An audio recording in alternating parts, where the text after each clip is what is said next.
오늘 제가 할 이야기는 제가 불교, 특히 초기 불교를 만나서 어떤 도움을 받고 살아가는데 어떻게 도움이 됐나 하는 이야기를 좀 할까 합니다. 저는 정신과 의사입니다. 그러면서 한 30살부터 초기 불교를 공부하고 수행했고요. 그래서 초기 불교를 공부하고 수행해 보니까 이 초기 불교의 부처님의 가르침이 훌륭한 정신치료라는 걸 알고 이 불교 정신치료라는 체계를 저 나름대로 세워서 불교로서 이 사람들의 어려운 점을 해결하고 있습니다. 물론 요즘은 약물이 많이 발달되어 있기 때문에 필요한 경우는 약물도 쓰면서 이제 사람의 정신적인 문제, 고통을 해결해 주고 있습니다. 저는 사실은 불교는 좀 일찍 전부터 접했습니다. 어머니께서 불교였기 때문에 나도 불자다 뭐 그런 마음 정도 가졌지만 불교에 대해서 별로 공부하거나 뭐 불교가 저 인생에 영향을 미친 건 없었습니다. 그런데 이제 저 나이 30에 우연히 불교를 접했습니다. 그러면서 불교에서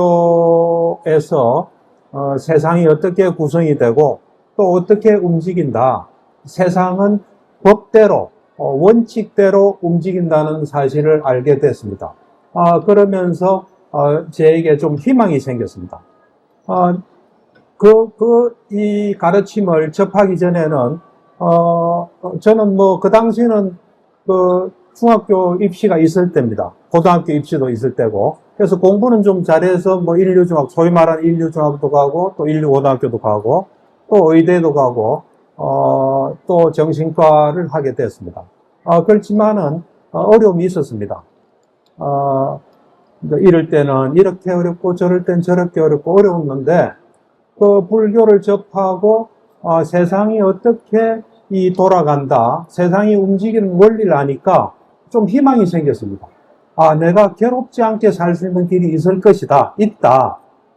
그런 어떤 희망이 생기면서 그런 어떤 세상이 돌아가는 원리를 저 삶에 적용을 해보니까 제가 굉장히 전보다는 그런 걸 모를 때보다는 좀 편해진다는 사실을 알았습니다. 그러면서 그 당시에 저의 직업이 정신과 전공이니까 이런 생각이 또 같이 들었습니다.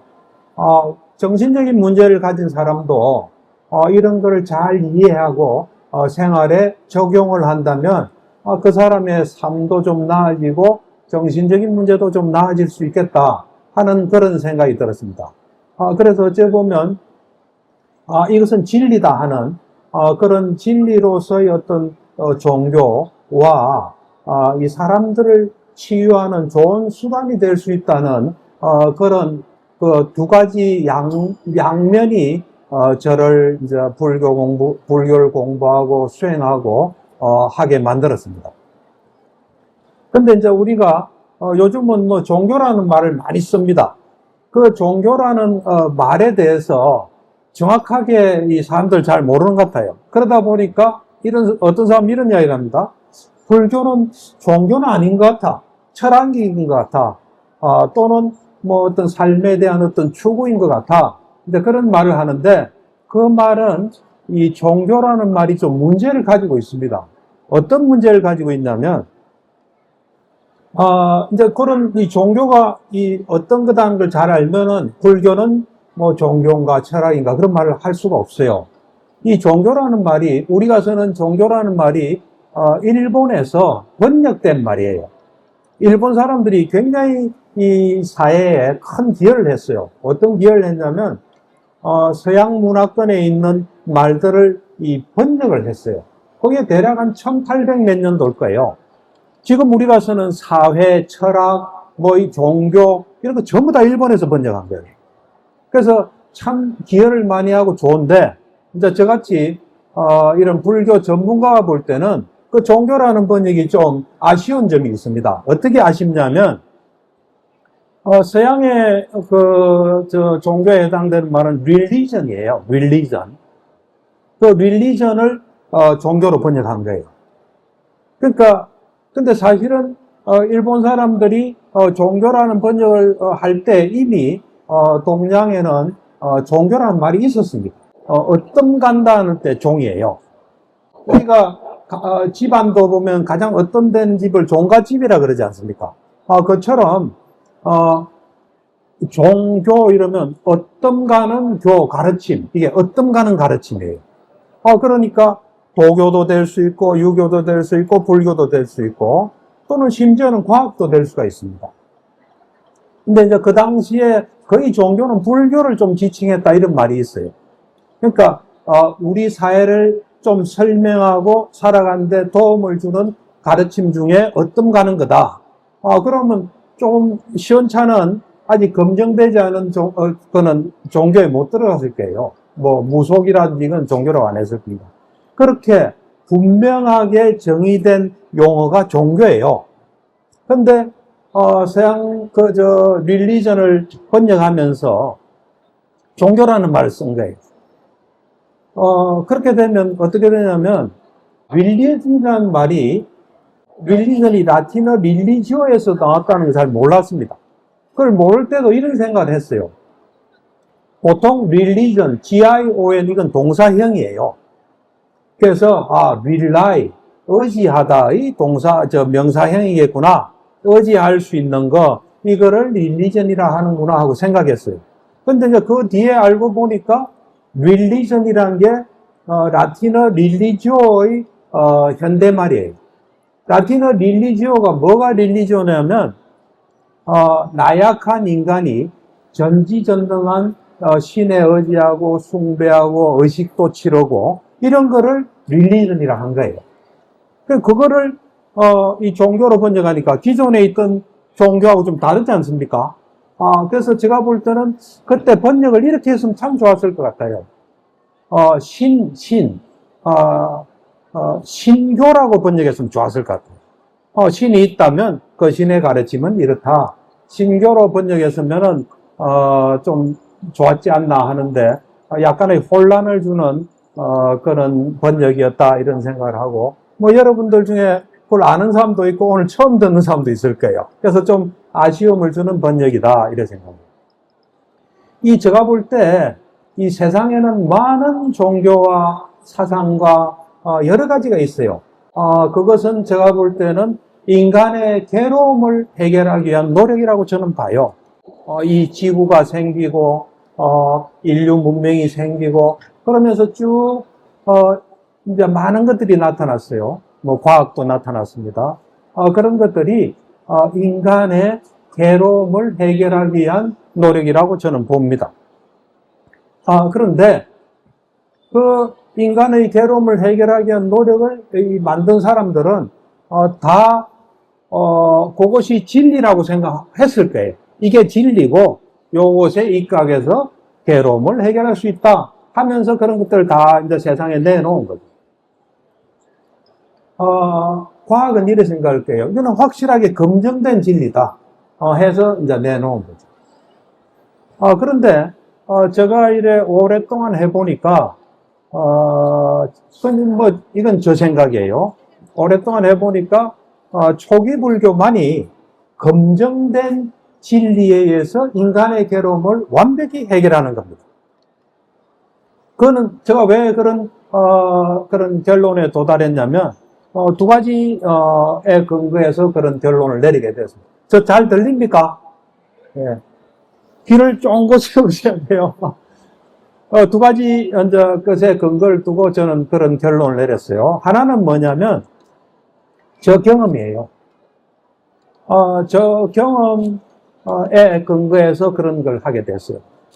저는 우연한 기회에 초기 불교를 접하게 됐죠. 접하게 돼서 초기 불교의 가르침이 담긴 니까야라고 이제 경전이죠. 거기에 입각해서 그리고 또 부처님 이래로 쭉 그런 부처님의 가르침 경험을 이어오는 사람들이 있어요. 이제 그런 분들의 도움을 받아서 제가 공부하고 수행해 보니까, 이 조기불교란 것은, 궁극적인 과학이구나. 왜 그러냐면, 이 조기불교에 나오는 건 전부 다 관찰을 통해서 나온 거예요. 이 관찰이란 건 두 종류가 있습니다. 우리의 눈, 귀, 코, 혀, 몸, 그리고 통상적인 정신으로 관찰할 수 있는 게 있어요. 그래서 그냥 눈, 귀, 코, 혀, 몸, 통상적인 정신만 가지고 열심히 잘 관찰합니다. 자기 걸 붙이면 안 돼요. 사람들은 자기 걸 자꾸 붙여요. 자기 생각이나 자기 감정이나 자기 경험을 막 붙여요. 그런 걸 붙이지 않고 과학자가 관찰하고 탐구하듯이 이렇게 관찰해 보면은 많은 괴로움을 해결할 수가 있습니다. 그리고 세상이 어떻게 돌아가고 내 자신을 이루는 몸과 마음이 어떤 거다, 속성이 어떤 거다를 잘 알 수 있어요. 그래서 부처님이 말씀하신 대로 괴로움을 완벽하게 해결할 수가 있어요. 이거는 궁극적인 과학이고 궁극적인 치료다. 이런 생각을 하고 그런 바탕에서 제가 불교정신치료라는 체계를 세우고 그런 것이 이제 세계적인 출판사에서도 출판이 되고 그렇습니다. 두 번째는 뭐냐면 이제 이 적용뿐만 아니라 역사적으로 일어났던 일을 잘 관찰하면 이거는 검증된 진리임에 틀림없다는 사실을 알게 돼요. 그건 여러분도 마찬가지예요. 니까야를 읽고 좀 관심을 가지고 보시면은 어떤 걸 알 수 있냐면 일단 이 석가모니 부처님이라는 분이 역사적인 인물이에요. 한 몇백 년 전에는 그 사람이 실존 인물인가 이거에 대해서도 뭐 여러 가지 논쟁도 많았다 그래요. 근데 그 아소카 왕의 그 석탑이 발견되면서 이제 그 논란은 종집을 찍은 거예요. 이건 확실한 실존 인물이다 이래 된 거예요. 이 보면 이 석가모니 부처라는 분이 2600여 년 전에 이 땅에 태어났어요. 이 인도 땅에 태어났는데 그냥 태어난 게 아니에요. 부처가 될 수 있는 완벽한 준비를 하고 태어난 거예요.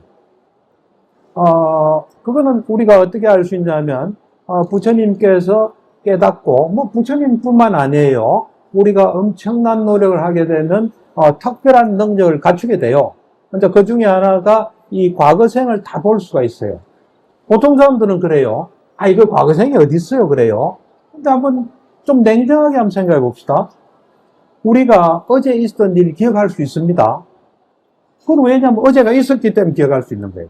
1년 전에 거 다는 기억 못하지만 그래도 중요한 것은 기억할 수 있고 기록도 있어요. 그렇게 우리가 생각해 본다면 지금 이 생이 과거 생과 연결되어 있다면 거기는 절대로 갈 수 없다. 그런 말은 할 수가 없어요.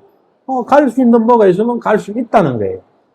그걸 이제 우리가 엄청난 노력을 하게 되면 특별한 능력, 그건 이제 뭐 보통은 신통이라 그러는데 저는 신통이란 말을 별로 안 좋아합니다. 뭐 신하고 통했다, 어떤 묘한 뭐 능력을 가했다는데 그거보다는 우리가 엄청난 노력을 하게 되면 갖게 되는 지혜나 능력이 소위 말하는 신통인데 그 중에 하나가 깨닫고 나면 과거생을 다 볼 수 있어요. 근데 과거생을 보는 정도는 깨달은 정도에 따라 능력에 따라 차이는 많아요. 부처님 같은 경우는 엄청난 생을 볼 수가 있어요. 그래서 부처님께서 깨닫고 난 뒤에 과거생을 쭉 봤어요. 보니까 오늘날 이 부처가 된 나와 관계된 생을 발견한 거예요. 부처님의 생은 끝이 없어요. 여기 앉아 계신 분들 저도 그렇고 끝이 없는 생이 있어요. 사성지 10만 급 전에 급이란 거는 굉장히 긴 시간입니다. 상상을 초월할 정도로 긴 시간인데 그것도 10만 급. 그 다음에 사아성지. 아성지란 거는 엄청난 시간이에요. 그러니까 부처님께서 과거생을 볼 때 우리는 그걸 숙명통이라고 그래요. 엄청나게 많이 봤을 때요. 그래서 사아성지 10만 급 전에 수메다라는 사람이 있었어요. 그 수메다가 오늘날의 부처님 생하고 연결된다는 사실을 봤어요.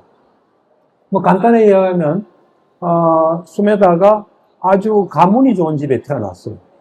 그 당시에 가문이 좋다면 7대에 걸쳐서 이 가문이 좋은 거예요. 그래서 수메다가 이제 그 가문이 좋은 집에서 태어났는데, 그 당시에 가문이 좋다는 건 재산이 굉장히 많다는 거예요. 권력도 많고. 그런 집에 태어났는데, 이 아이가 그 전에 많이 닦은 것 같아요.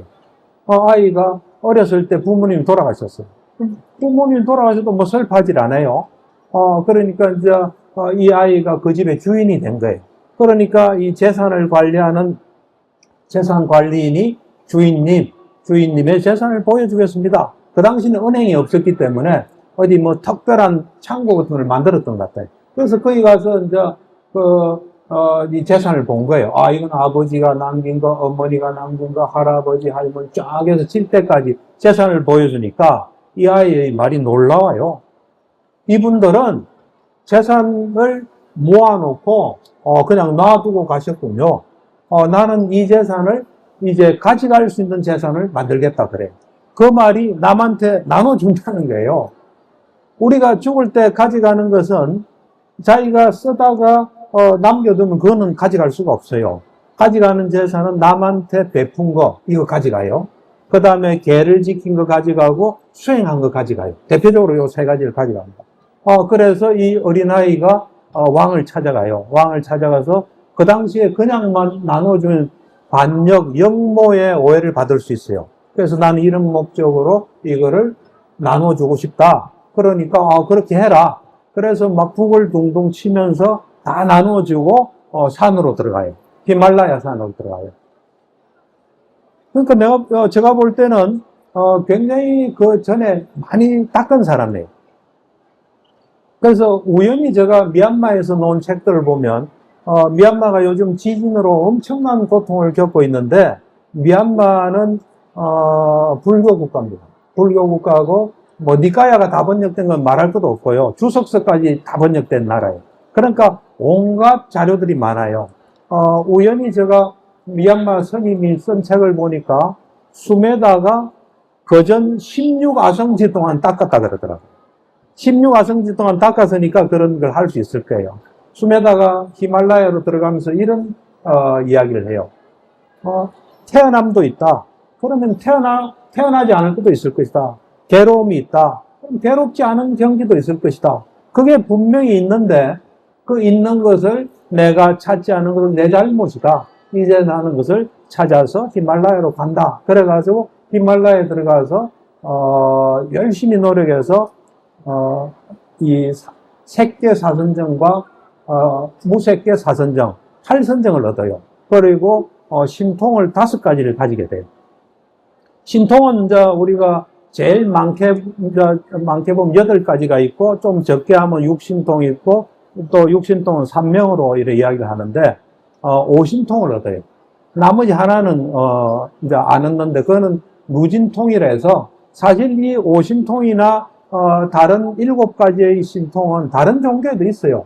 다른 종교도 인간이면 누구나 노력하면 그걸 얻을 수가 있어요. 옛날에 제가 돌 김용옥 선생이 서남아시아인가 가서 초기 기독교 조사해서 쓴 책을 보니까 초기 기독교인들이 동굴에서 수행을 엄청 했더라고요. 그 사람들이 자기 전생을 알았다고 쓴가 그런 기억이 있습니다. 그러니까 우리가 노력하면 동물까지 포함해서 얼마든지 그 가능한 거예요. 근데 이 누진통을 얻으면 윤회를 끝내야 돼요. 아라한이 돼서. 그러니까 누진통 빼고 다 얻은 거죠.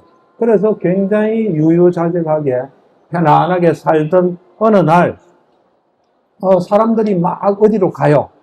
어디로 가는데 잘 보니까 그 당시에 연등불이라는 부처가 출현한 거예요. 출현하니까 부처를 보기 위해서 가는 거예요. 부처님이 출현한다는 건 굉장히 희귀한 일이에요.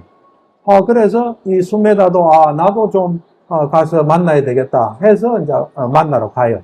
근데 그 기록에 의하면 그 당시에 비 온 지 얼마 안 된다 그래요. 그러니까 많은 데가 막 파손이 되고 땅도 질고 그러니까 사람들이 이제 부처를 위해서 이제 이래 좀 수리하는데 수메다 능력으로는 땅을 깨끗하게 할 수 있는 거예요. 그렇지만 그거는 부처님에 대한 예의가 아니다 해서 부처님 좀 진 곳을 지나가게끔 머리가 길었는데 옷하고 몸과 머리로서 지나가게 해요. 그 지나가게 하는 걸 하기 전에 부처님을 보는 순간 마음이 일대 전환을 일으켜요. 어떻게 전환을 일으키냐면 그전에는 나의 괴로움을 해결하겠다 하는 자기만의 어떤 열반 추구에서 부처님을 보는 순간 모든 중생이 괴로움에서 벗어날 수 있는 진리를, 법을 깨닫고 난 뒤에 내가 열반에 들겠다는 마음으로 바뀌어요. 그게 이제 보살의 마음이에요. 그러니까, 연등불이, 수메다를 딱 보니까, 이 사람 앞으로 부처가 될 사람 하는 건 안 거예요. 그래서 그거를, 이 진 땅을 좀 지나가고 난 뒤에 수메다한테 그래요. 당신은 사아성지 10만구부의 부처가 된다. 당신의 어머니는 누구, 아버지는 누구, 또 깨닫고 나면 당신의 이 제자는 누구 쭉 다 이야기해줘요. 그러니까 그 이야기를 들은 수메다가 이런 생각을 해요. 부처는 절대로 거짓말을 하지 않는다. 내가 부처가 될 모양이다. 그러면 내가 지금 상태로는 부처가 될 수 없으니까 부처가 될 준비를 해야 되겠구나 하면서 이제 능력이 많기 때문에 이런 걸 봤겠죠. 보면서 과거 부처가 어떻게 해서 부처가 된다. 이래 보니까 10가지를 완성하고 부처가 됐다는 걸 알게 돼요.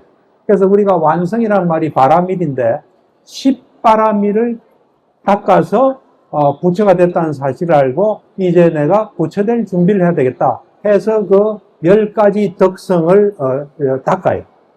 근데 이거 10가지 덕성이 뭐냐면 보시부터 시작해요. 보시, 지계, 정진, 지혜, 그 다음에 인욕, 그 다음에 결정바라밀, 진실바라밀, 자애, 그 다음에 평온, 또 뭐 하나 있어요. 그 10가지를 닦아요. 제가 볼 때는 그 10가지를, 그 중에서도 지혜바라밀을 가장 중요시해요.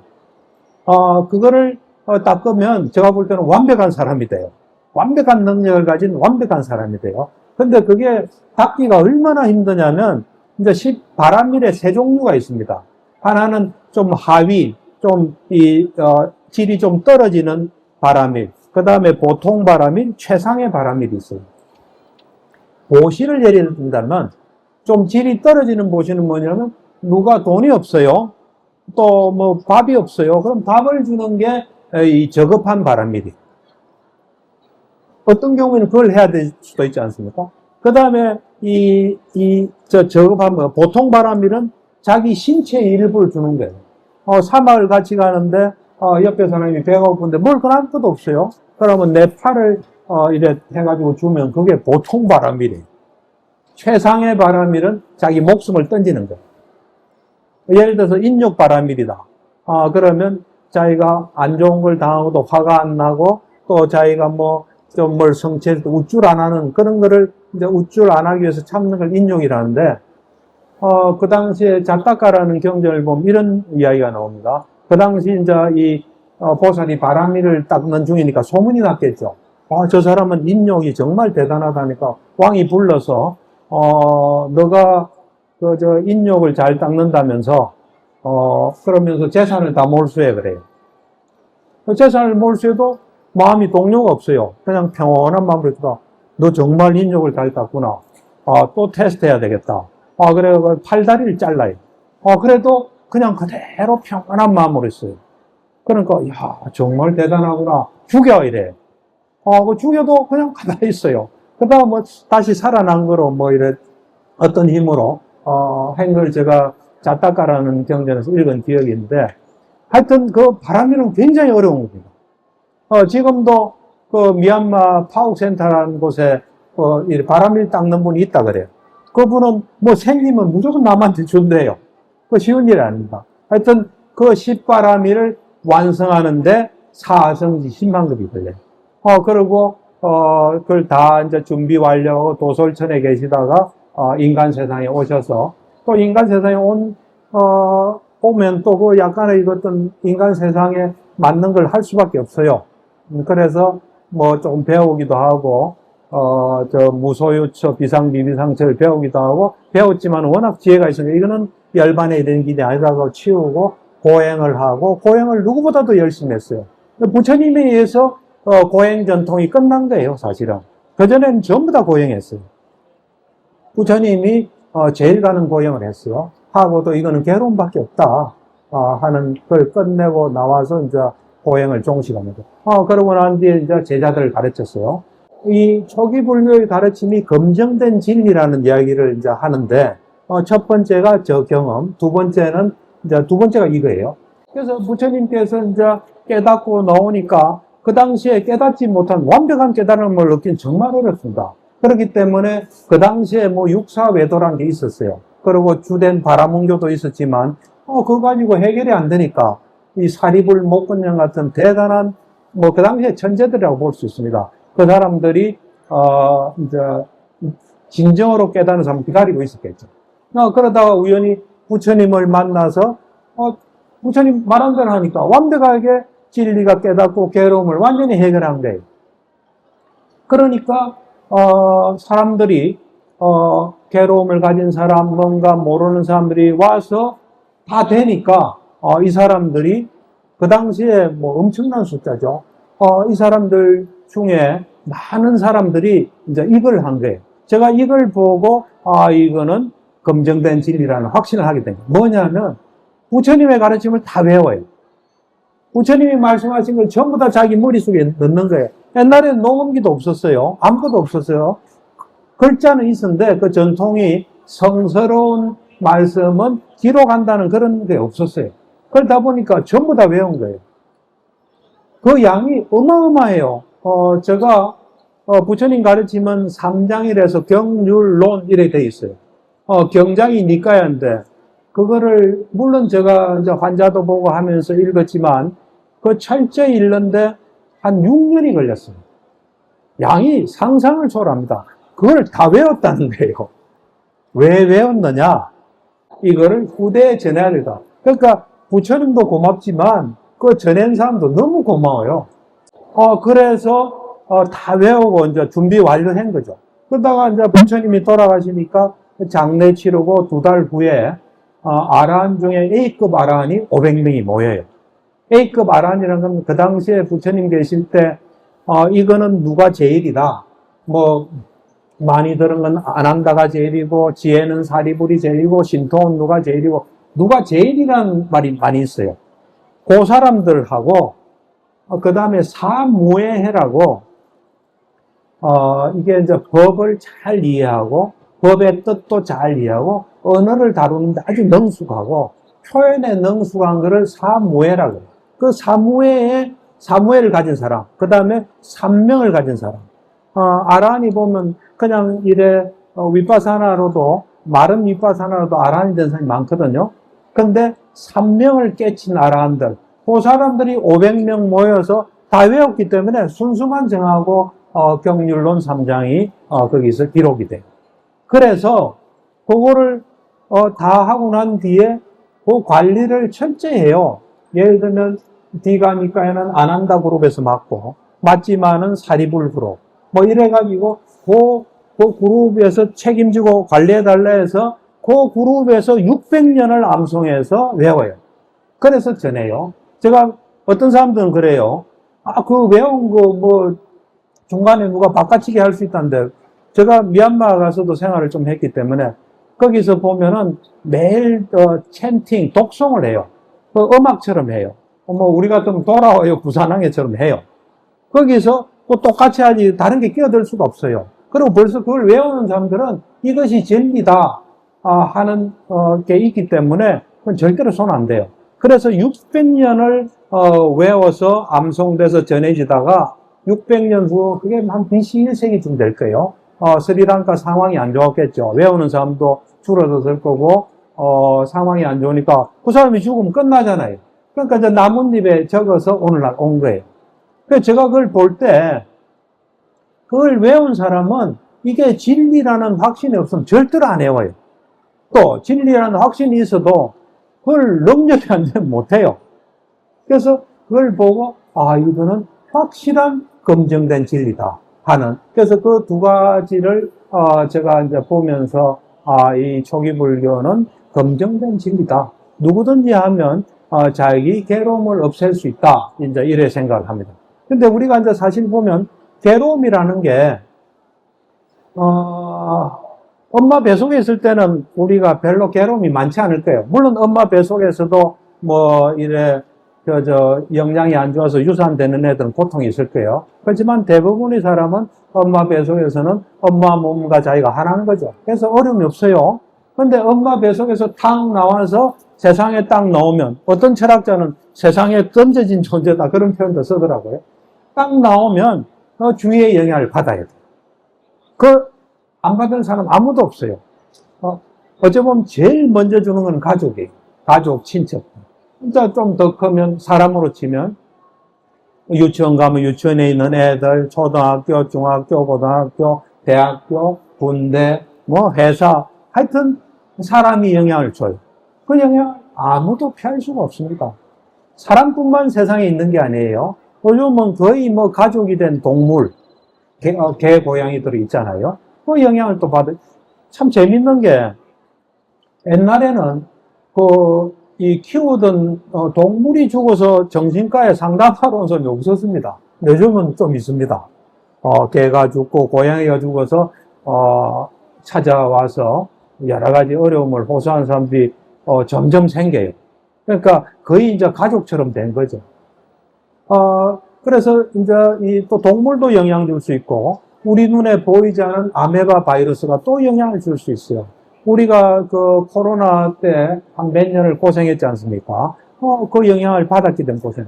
그 다음에 기후 영향. 앞으로 이제 기후 영향이 커지는데, 우리를 둘러싸고 있는 것에 영향을 우리는 받지 않을 수가 없습니다. 이 괴로움이 왜 오냐면, 우리가 원치 않은 것이 일어나기 때문에 괴로움이 오는 겁니다. 근데 우리가 처한 상황을 보면은, 원치 않은 일이 일어날 수밖에 없어요. 그러니까 우리가 주위에 영향을 받아야 돼요.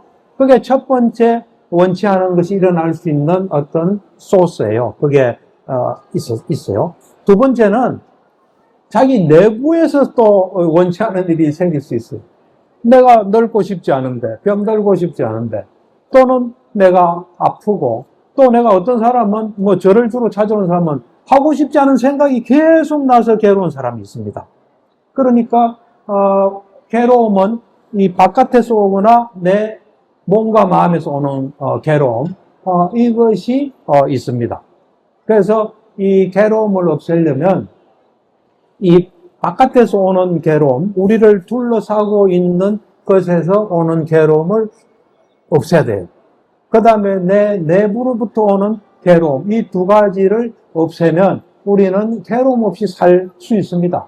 근데 그 괴로움 없이 사는 길을 초기 불교는 우리에게 제시를 합니다. 그래서 그거를 좀 여러분들이 관심을 가지고 꾸준히 하면 괴로움 없이 살 수 있는, 또는 괴로움이 점차 줄어들어서 완전히 없어지는 경지까지 갈 수 있습니다. 먼저 이제 외부에서 오는 이야기를 조금 해보겠습니다. 외부에서 오는 걸 보면 일단 제가 볼 때는 우리가 괴롭다는 건 어찌 보면 나와 세상이 충돌하는 거예요, 사실은. 이 세상은 잘 보면 세상이 돌아가는 원리가 있습니다. 그 법칙이 있습니다. 그 법칙이 이래 있는데, 나는, 요렇게 돌아가고 있어 하면 차이 나지 않습니까? 그러면 거기서 괴로움이 생깁니다. 그러니까 괴로움이 없으려면 여기를 잘 보고 그에 맞게 살면 괴로움이 없습니다. 근데 세상은 이래 돌아가는데, 자기는 이래 돌아간다 생각하면 차이만큼 괴로움이 생겨요. 또 괴로움을 잘못 해결하다 보면 정신적인 문제가 생겨서 저를 찾아오게 됩니다. 그러니까 항상 정신적인 문제 앞에 괴로움이 먼저 있어요. 근데 이 괴로움은 우리가 어쩔 수 없는 거예요. 그거를 잘 해결하면 정신적인 문제는 안 생겨요. 근데 이 당연히 있을 수 있는 괴로움을 지혜롭게 처리를 못하기 때문에, 그리고 자기 정신에 도움이 안 되게 막 하다 보면 정신적인 문제가 생깁니다. 그래서 그러면 이 바깥에서 오는 괴로움을 어떻게 해결해야 되나 잘 봐야 됩니다. 자기 생각으로 하면 안 됩니다. 사람들은 자기 생각을 자꾸 갖다 붙여요. 이래야 된다, 저래야 된다. 그것도 갖다 붙이는 거예요. 어느 정도 좀 정확하게 봐야 되냐면, 좀 극단적으로 이야기하면, 사실 제가 이런 이야기를 하는 거는 말도 안 되는 이야기지만, 저 환자들 중에는 가족 때문에 괴로운 사람도 많습니다. 그래서 어떤 데는 이런 이야기를 해줘요, 제가. 당신이 세상에 딱 태어나면 엄마가 어떤 사람인지 잘 봐야 된다. 그건 불가능한 이야기죠, 그죠? 잘 보고 그거에 맡겨야 된다. 또 아버지를 잘 보고 그거에 맡겨야 된다. 먼저 태어난 사람이 있으면 뭐 여자 같으면 오빠겠죠. 또 남자 같으면 형이겠죠. 그거 잘 봐야 된다. 그에 맞게 해야지. 엄마는 이런 사람인데 엄마는 이래야 돼. 이러면 그때부터 괴로움이 생기는 거예요. 지금이라도 잘 봐라. 잘 보고 지금이라도 맞게 해야지. 형제가 어떻게 그럴 수 있나? 엄마가 어떻게, 그러면 안 된다. 하여튼 잘 보고 그에 맞게 해야 돼. 이제 잘 본다는 것은 뭐냐면 사람에 대해서 좀 국한적으로 이야기하면은 사람은 그 사람 머릿속에 든 것에 따라 움직여요. 좀 간단하게 얘기하면 마음에 따라 움직여요. 그래서 그 마음을 잘 보도록 해야 돼요. 마음을 어떻게 잘 보냐?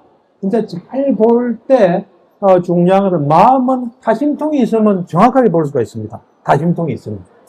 그러니까 부처님께서는 타심통이기 때문에 그걸 이래 제도하는데도 잘 이용하셨더라고요. 니까에 보면 어떤 그 부유한 그 바라문이 찾아와서 참 부처님 존경스럽습니다 하니까 근데 부처님이 딱 보니까 자만심이 많은 사람이에요. 그러니까 자만심을 버리는 게 중요하다. 그러니까 뜨끔했게 했죠. 그러니까 이걸 이제 잘 봐야 되는데 우리가 타심통이 있으면 정확하게 볼 수 있어요. 타심통은 얻기가 굉장히 힘듭니다. 선정의 자유자재가 돼야 타심통을 얻을 수 있는데 그래서 그거는 쉽지는 않습니다. 그래서 우리는 다른 사람의 마음은 모릅니다. 타심통이 있는 예를 들어보니까 재밌더라고요. 아잠브람이라고 있죠. 아잠브람. 영국에서 그 캠브리지 물리학과 나온 사람인데 일찍부터 이거 명상이 좋다 해서 아잔차, 태국의 아잔차 밑에 가서 9년을 있은 사람인데 이 아잔차가 타심통이 있었던 것 같아요. 하루는 이제 차를 타고 가고 있었습니다. 이 기사가 있고 이 남방은 가보면 기사 옆이 상석이에요. 그래서 거기 아잔타가 타고 뒤에 이제 아잠브람 영국에서 온 아잠브람하고 그 옆에는 또 미국에서 온 비우가 타고 있었어요. 근데 차를 쭉 타고 가는데 아잔차가 지금 아잔차는 돌아가시죠. 참 대단하신 분이에요. 아잔차가 미국 비구를 돌아보면서 이런 말을 했어요. 자, 이제 미국에 두고 온 애인 생각 좀 그만해. 그랬어요. 그러니까 미국 비구가 깜짝 놀란 거죠. 자기 머릿속에 생각하는 걸 알고 있으니까. 그게 타심통이에요. 그러니까 우리는 대부분의 사람은 타심통이 없으니까 남의 마음은 모른다. 이게 굉장히 중요합니다. 우리가 정확하게 볼 때 제일 중요한 건 모른다예요. 모른다. 모른다 하면서 유심히 보는데 우리 마음이 유심히 보고 번뇌가 없고 이런 게 없으면 좀 보이게끔 그래 돼 있어요. 그렇게. 그러니까 이제 우리는 보통 이런 생각을 해요. 누가 나한테 잘해줘요. 그럼 저 좋은 사람이다 그래요. 그럼 안 돼요. 누가 잘해주면 고마워요. 그렇지만 그 사람을 정확하게 보는 거는 방해를 받으면 안 돼요. 누가 나한테 나쁘게 해요. 그럼 우리는 보통 나쁜 사람이다 그래요. 그럼 안 돼요. 기분 나쁘죠. 그렇지만 정확히 보는 이 훈련을 해야 돼요. 그러니까 정확히 보는 데 있어서 가장 중요한 건 자기 걸 붙이지 않는 거예요. 자기 걸 붙인다는 건 아까도 이야기했지만 자기 생각이나 감정이나 자기 경험이나 뭘 붙이면서 이럴 거다 생각하는 거는 안 돼요. 그러니까 하여튼 정확하게 예를 들면 요즘 주식을 많이 하지 않습니까? 주식도 정확하게 본다면 주식이 오르락내락하는 원리를 봐야 되는데 그거 잘 보이겠습니까?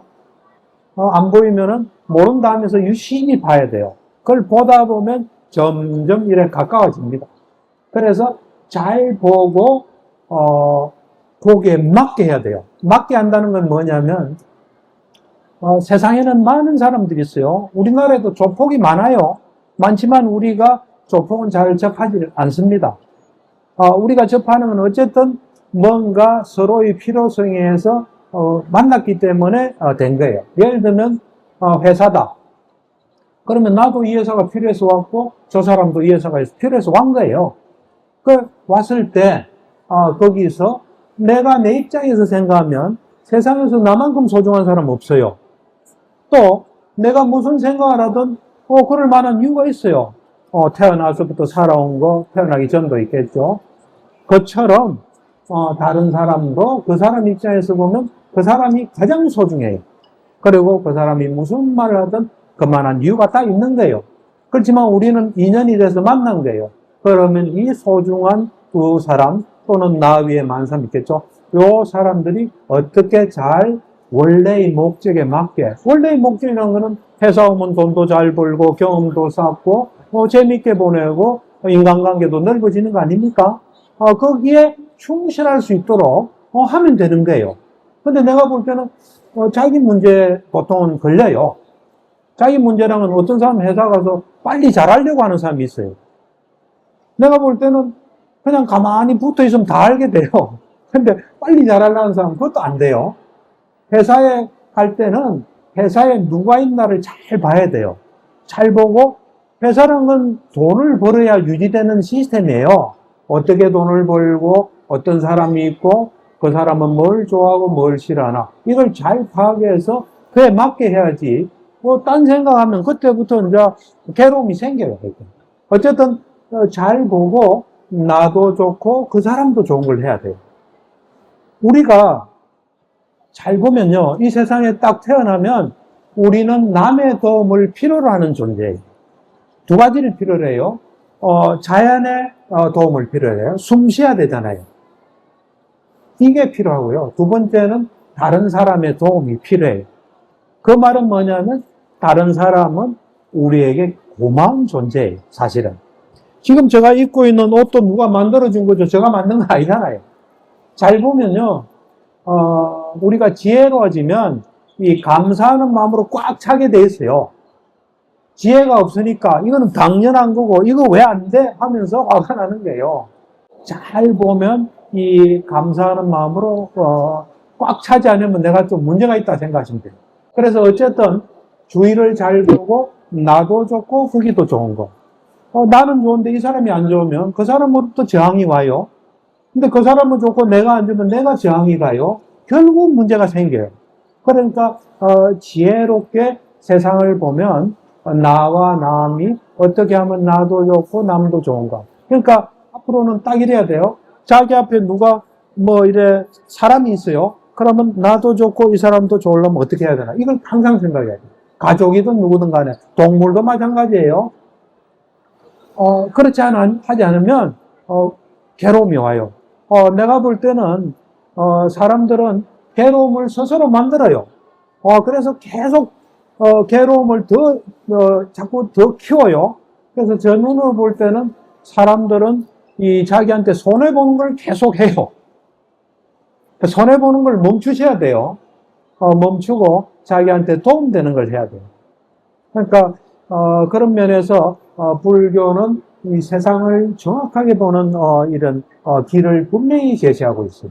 그 다음에 이제 내부적으로 우리가 괴로움이 와요. 내부적으로 괴로움이 오는 거는 이제 내부적으로 내가 원하지 않는 게 일어날 때 괴로워요. 아까도 제가 이야기했다시피 내가 아파요. 아픈 걸 좋아하는 사람은 없어요. 그럴 때 이래 괴로움이 생겨요. 그러거나 안 그러면 내가 원치도 않은 생각. 우리 이 정신과 문제 중에 강박증이라는 게 있습니다. 강박증은 뭐냐면 하고 싶지 않은데 불안한 생각이 계속 드는 거예요.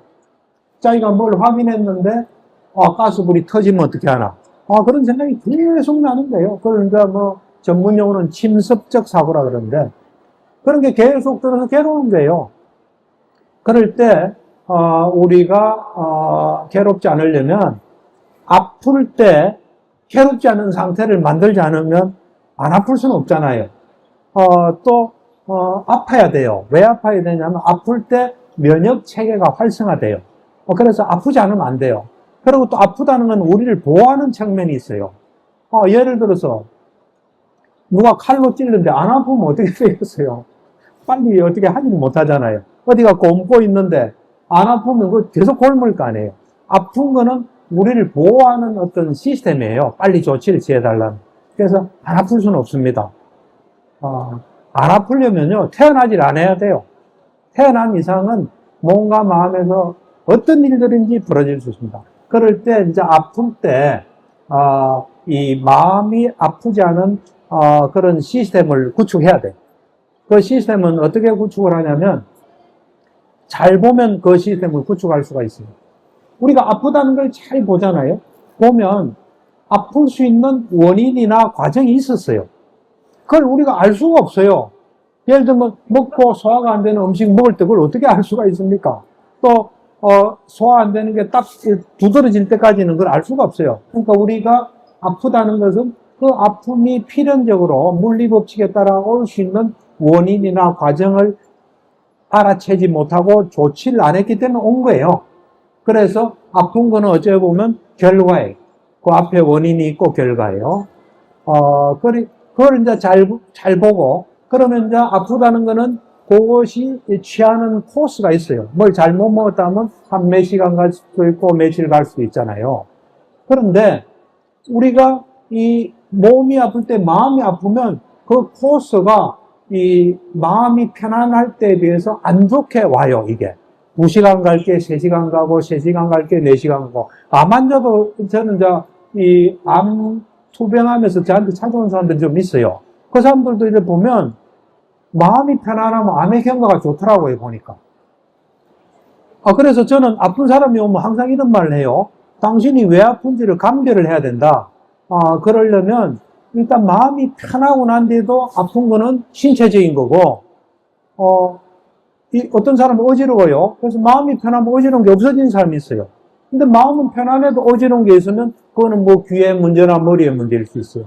어쨌든 우리가 몸이 아플 때 마음이 아프게 되면 우리한테 안 좋은 결과가 와요. 그러면 우리가 굳이 안 좋은 걸 할 이유가 하나도 없는 거예요. 그 다음에 또 우리가 요즘 뭐 명상 이야기를 많이 하지 않습니까? 명상을 철저히 해보면은 몸은 우리 말을 절대로 듣지 않아요. 조건에 따라 어떤 게 벌어져요. 조건에 따라 변화해요. 그리고 그 변화가 내가 원치 않은 괴로움일 수 있어요. 그러면 몸이 내 말도 듣지 않고 내가 원치 않은 괴로움도 주는 그걸 내 마음대로 할 수 있는 내 걸 할 수 없잖아요. 그런 게 항상 머릿속에 있으면은, 마음속에 있으면 몸이 아프면 몸이 아플 만한 일이 생겼구나. 그렇지만 나는 마음을 편히 해서 내가 또 할 수 있는 일을 해야 되겠다. 그러면 몸이 아플 때 마음이 안 아픈 거예요. 그러면 아픈 거를 별로 그래 두려워하지 않게 돼요. 그 다음에 마음, 이제 그렇게 몸 문제는 좀 해결하면 돼요. 그 다음에 이제 마음이 힘든 거는 이 마음이 어떤 건지를 잘 아셔야 됩니다. 그걸 알고 그에 따라 해야 돼요. 마음은 잘 보면요, 우리 마음대로 할 수 있는 게 아니에요. 사람들은 마음이 내 거라 생각해요. 그래서 내 마음대로 한다고 생각해요. 의지도 내가 마음대로 낸다고 생각해요. 하지만 과학이 발전되고 명상을 해보니까 자유의지는 없다는 게 다 밝혀졌어요. 그래서 우선 마음이 어떤 건지를 잘 알면, 마음은 첫째로 내게 아니에요. 내 마음대로 할 수 없어요. 그 말은 뭐냐면 인과의 법칙을 따른다는 거예요. 그 어떤 조건에 따라 그 순간적으로는 탁 일어나는 거예요. 그리고 마음은 잘 보면 마음은, 살아있는 사람 마음은 언제나 어딘가에 가 있어요. 가서 영향을 받아요. 그래서 내가 우울하면 우울할 수 있는데 마음이 가 있는 거예요. 그때 마음을 다른 데로 옮기면 돼요. 마음은 한 번에 한 곳을 가요. 그래서 그것에 영향을 받아요. 그리고 마음이 이제 참 무서운 게 어느 쪽으로 자꾸 가면 그걸로 길이 나요. 그런 조건이 된 거예요. 왜냐면 내게 아니니까. 그러면은 가만히 있어도 그걸로 자꾸 가는 거예요. 그래서 그런 원리를 잘 알고, 마음을, 사실 우리 마음이 괴로운 건요, 잘 보면 과거, 미래로 가기 때문에 괴로운 거예요. 과거로 가면 후회나 화가 많이 나요. 미래로 가면 불안이 있어요. 현재는, 현재에 집중한다. 예를 들면 이걸 드는 적에다 집중하면, 이 순간엔 괴로움이 없고 지혜가 자꾸 생겨요. 그래서 어찌 보면 현재 집중이 살 길이에요, 사실은. 부처님이 가장 중요시한 것도 쌀띠예요. 현재 집중이에요. 그리고 올바른 게 익힌 거 잊지 마라 하는, 그런 거예요. 그래서, 우리 마음은, 순간적으로 한 번에 한 곳을 가요. 언제나. 그래서 내 마음이 내가 원치 않은 괴로움이 올 수 있는 곳이 아닌, 나를 편안하게 하고 행복하게 하고 정신이 건강하게 할 수 있는 곳에 자꾸 가게끔 해야 돼요. 또 자꾸 가면 거기로 길이 나서 가만히 있어도 걸로 가게 돼요. 그래서 간단하게 얘기해서 현재가 가장 좋은 거고 현재가 살 길이에요. 제가 볼 때는 현재만이 살 길이에요. 그러니까 그 지혜로운 부처님께서 삿길을 가장 중요시한 거예요. 이제 이렇게 제가 지금까지 쭉 이야기한 거 잊어버리시면 안 됩니다. 잊어버리시면 우리는 우리 머릿속에 든 것에 영향을 받아요. 지금은 제가 말한 것에 들으시면 괴로움이 없어요. 근데 나가게 되면 다른 게 딱 들어오면은 괴로움이 있어요. 제가 곰곰이 생각해 봤어요. 저는 말하는 대로 살아요, 사실은. 왜 그러냐니까, 그거 제가 다 발견한 거예요. 생각의 속성도 발견하니까, 그게 너무 강렬하니까. 그걸 잊어버릴 수가 없어요. 근데 듣는 분은, 들은 거니까 저만큼은 강렬하지 않을 수 있어요. 그러니까 자꾸 잊어버리시는 것 같아요. 그런데 그 잊어버리지 않는 길은 이거예요. 야, 이거 듣고 보니까 이 정말 중요하구나. 안 잊어버려야지 하고 계속 하시면, 저처럼 그래 됩니다.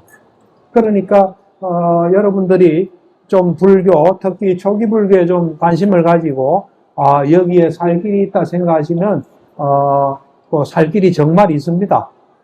그래서, 이 불교를 좀 가까이 하시고, 불교가 있으니까 나는 아무 걱정 없다. 저는 참 불교 부처님 만난 것이 저 인생의 행운인 것 같아요. 안 만났으면 어떻게 됐을까? 이런 생각을 합니다. 예, 뭐 시간도 다 됐고 또 할 이야기는 대충 한 것 같아서 그만하겠습니다. 감사합니다.